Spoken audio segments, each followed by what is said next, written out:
Kali ini video biologieedukasi.com akan membahas mengenai struktur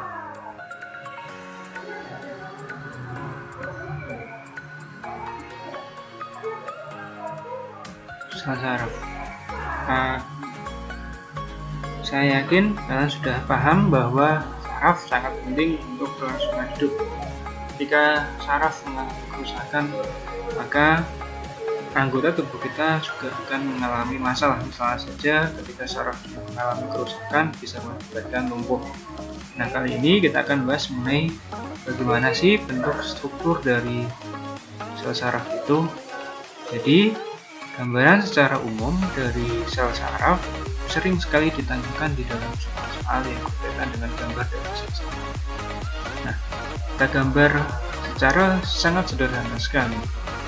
Jadi sel saraf terdiri dari yang namanya badan sel. Kemudian bagian ujung-ujungnya nanti akan ketemu gambar yang seperti ini.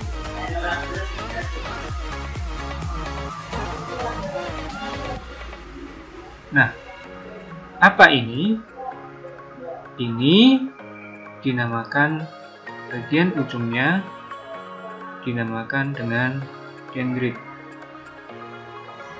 Untuk fungsinya nanti akan saya jelaskan lebih rinci. Ini bagian tengah ini dinamakan dengan badan sel. Dan yang bagian tengah ini dinamakan dengan nukleus atau inti sel. Setelah kita membahas ini, maka nanti akan ada bagian yang memanjang seperti ini. Ini bisa sangat panjang sekali, tetapi kita gambarkan secara simpel saja sih. Kemudian nanti pada bagian ujungnya juga akan bentuk seperti ini.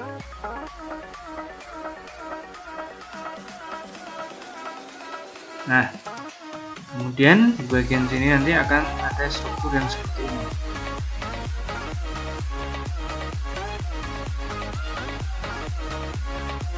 Di atas juga sama ada.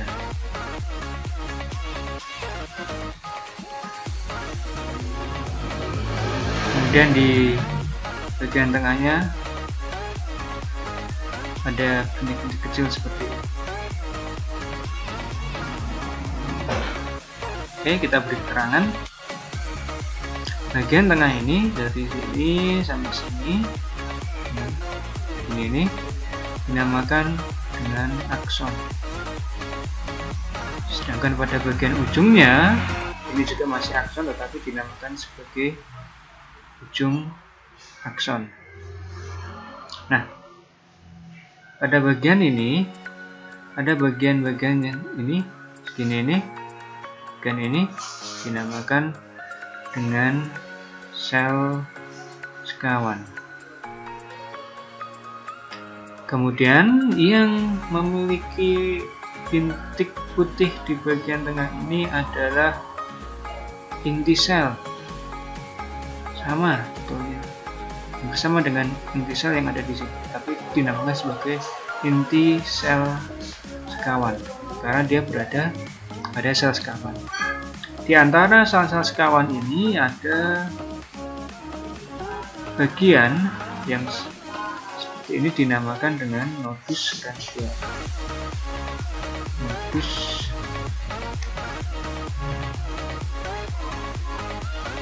radial. Nah, gambar ini sering keluar di soal-soal.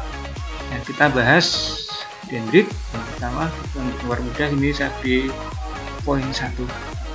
Poin 1 atau dendrit adalah sebagai penerima rangsangan awal. Fungsinya penerima rangsangan awal.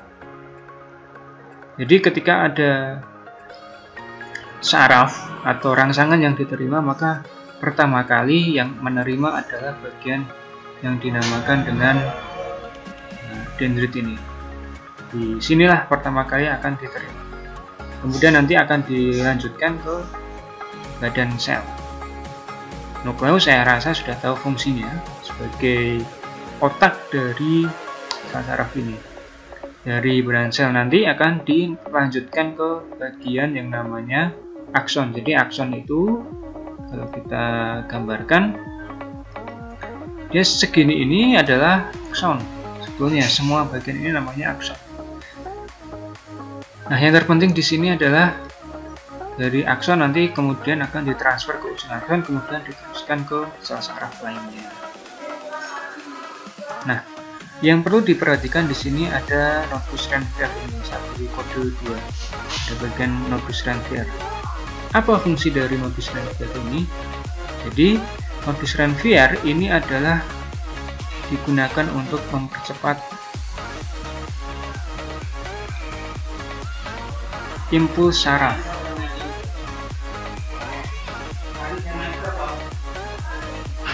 Atau impuls di sini adalah aliran listrik.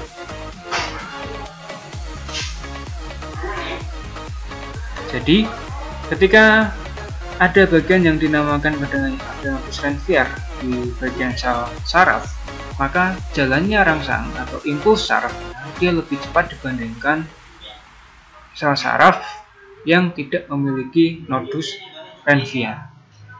Nah, soal yang sering keluar di soal selain ini adalah urutan. Jadi kalau diurutkan berarti dimulai urutannya jalannya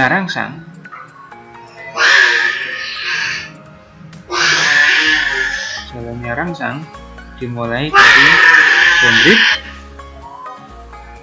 kemudian menuju ke badan sel, kemudian akan dilanjutkan ke bagian akson, kemudian yang terakhir masuk ke ujung akson. Oke, demikian mengenai pembahasan mengenai struktur sel saraf.